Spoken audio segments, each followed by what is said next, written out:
Hello student, welcome है आपका हमारे YouTube channel Uttarakhand education diary में। तो आज हमारी उत्तराखंड जीके की यह क्लास 67 होगी। आगामी आने वाले सभी एग्ज़ामों के लिए यह क्लास काफ़ी महत्वपूर्ण होंगी। और इसके पहले की अगर आपने क्लासें नहीं देखी हैं तो सभी क्लासें आपको प्लेलिस्ट पे मिल जाएंगी, आप जाके देख सकते हैं उन सभी क्लासों को। इस क्लास में आपका स्कोर क्या रहा कमेंट बॉक्स में ज़रूर बताइएगा। तो चलिए शुरू करते हैं आज की क्लास को। तो हमारा पहला क्वेश्चन है, बिरखम कुमाऊं मंडल में से संबंधित है। तो ऑप्शन ए पाषाणिक प्रतीक। बिरखम कुमाऊं मंडल में से संबंधित जो है यह क्या है, एक पाषाणिक प्रतीक है। बिरखम क्या है, पाषाणिक प्रतीक कुमाऊं मंडल से संबंधित है। तो ऑप्शन ए राइट आंसर हो जाएगा। अगला प्रश्न है, बिरुड़ी या भिरुड़ी गढ़वाल मंडल के किस जनपद का लोकोत्सव है। तो किस जनपद का है, ऑप्शन बी टिहरी गढ़वाल का। ऑप्शन बी राइट आंसर हो जाएगा। अगला प्रश्न है, तीसरा प्रश्न है, बयाल बुंगा किस जनपद में स्थित है। तो राइट आंसर हो जाएगा ऑप्शन ए चंपावत में स्थित है। ऑप्शन ए इस प्रश्न का राइट आंसर होगा। अगला प्रश्न है, करासी बुंगा किस जनपद में स्थित है। तो राइट आंसर होगा ऑप्शन बी बागेश्वर में स्थित है। ये सारे ही प्रश्न काफ़ी महत्वपूर्ण हैं। अगला प्रश्न है यहाँ पर क्वेश्चन नंबर 4। जौनपुर के दीपावली महोत्सव जो कि पहले 12 दिन तक मनाया जाता था कि जिसे कहते हैं क्या। तो ऑप्शन बी क्या कहते हैं, बूढ़ा खुड़ा। जौनपुर में दीपावली महोत्सव जो कि पहले 12 दिन तक मनाया जाता था, इसे क्या कहते हैं। जो जौनपुर में यह उत्सव मनाया जाता है इसको क्या कहा जाता है, बूढ़ा खुड़ा। तो ऑप्शन बी राइट आंसर हो जाएगा, बूढ़ा खुड़ा। अगला प्रश्न है, बुढ़ियात किस जाति से संबंधित है। तो बुढ़ियात जो है यह किस जाति से संबंधित है।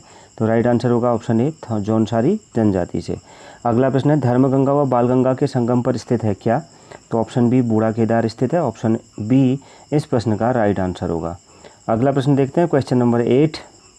बैराटगढ़ किस जनपद में स्थित है। तो बैराटगढ़ किस जनपद में स्थित है। ऑप्शन सी चकराता में स्थित है। ऑप्शन सी इस प्रश्न का राइट आंसर होगा। 9वां प्रश्न है, भोखनाथ देवता प्रसिद्ध हैं।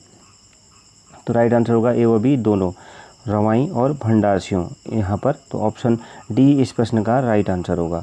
अगला प्रश्न है, बौराड़ी का मेला किस जनपद में लगता है। तो बौराड़ी का मेला किस जनपद में लगता है। तो ऑप्शन बी पिथौरागढ़ में लगता है। ऑप्शन बी राइट आंसर होगा। अगला प्रश्न है, क्यानूधुरा किस जनपद में स्थित है। तो क्यानूधुरा किस जनपद में स्थित है। तो ऑप्शन ए चंपावत में स्थित है। ऑप्शन ए राइट आंसर होगा। 12वां प्रश्न है, क्यूरा प्रथा किस जनजाति से संबंधित है। तो ऑप्शन ए जौनसारी जनजाति से संबंधित है। अगला प्रश्न है क्वेश्चन नंबर 13, ब्रह्माताल किस जनपद में स्थित है।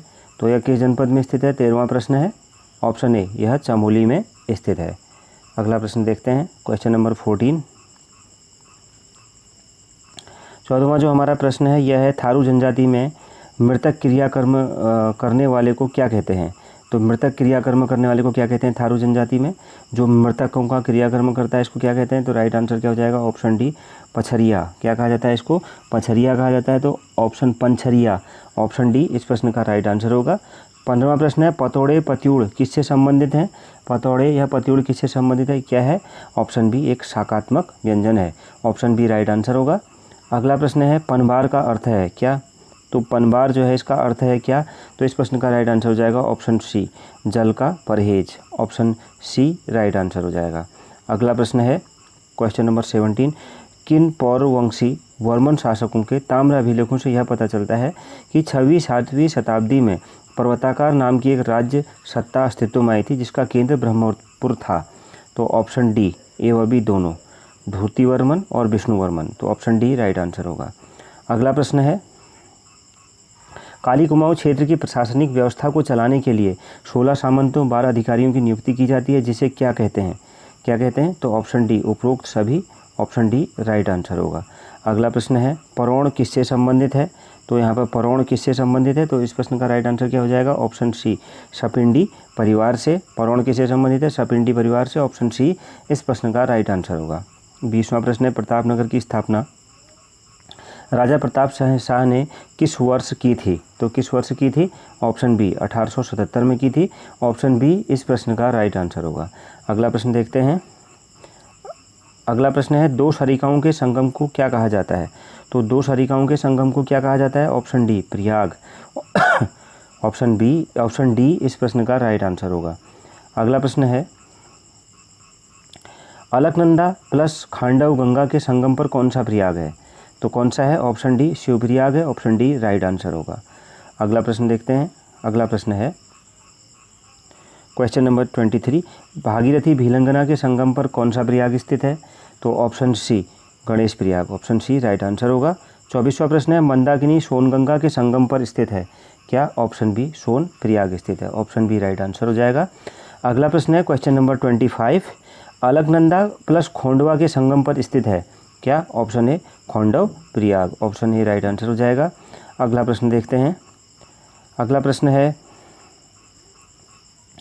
प्रश्न नंबर 26, मंदाकिनी प्लस अल सतरंगिनी के संगम पर स्थित है क्या? तो option A Surya Prayag, option A right answer हो जाएगा। अगला प्रश्न है, थोड़ा प्रश्न साफ नहीं दिख रहा होगा तो मैं इसे पढ़ूंगा तो आपको समझ में आ जाएगा यहाँ पर। तो प्रश्न नंबर 27 है, वनटा गवाली प्रथा का प्रारंभ किस चंद्र शासक के काल में हुई थी? वनटा गवाली प्रथा का प्रारंभ किस चंद्र शासक के काल में हुआ था? वनटा गवाली प्रथा, तो इस प्रश्न का राइट आंसर क्या हो जाएगा? ऑप्शन डी इंद्रचंद के शासनकाल में। अगला प्रश्न देखते हैं, किसको पटुआ कहा जाता है? तो किसको पटुआ कहा जाता है किसको?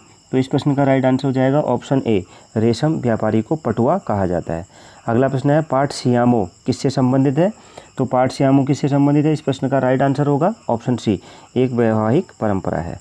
अगला प्रश्न देखते हैं और आज की क्लास का आखिरी प्रश्न, पांडव नृत्य के समान कौन सा पांडव नृत्य के समय कौन सा वृक्ष विशिष्ट रूप से पूजा जाता है?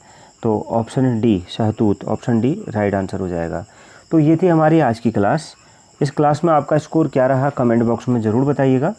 मिलते हैं नेक्स्ट क्लास में। Thank you very much.